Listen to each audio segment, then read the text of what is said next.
मैं कह रहा हूँ ना, ये बहुत डिफरेंट बीफ पुलाव है क्योंकि इसमें गोश्त देखें कितना टेंडर और कितना जूसी तैयार हुआ है। क्योंकि मैंने बनाया ही इस तरह से है कि गोश्त को सबसे पहले कुकर में डालने के बाद उसमें डाल दिया 2 मीडियम साइज के प्याजों को काट के, और ये कुछ खड़े मसाले हैं, इनको अच्छे से कुकर के अंदर बिठा देना।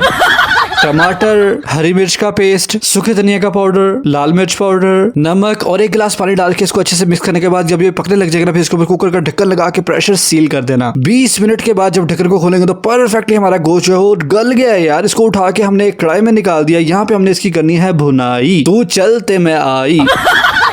तकरीबन 5 मिनट को हाई फ्लेम पे भूनेंगे ना तो उसका पानी भी ड्राई हो जाएगा और कोरमा परफेक्टली तैयार हो जाएगा। फिर अपनी सारी किए कढ़ाई पे यहाँ पे पानी डाल दो।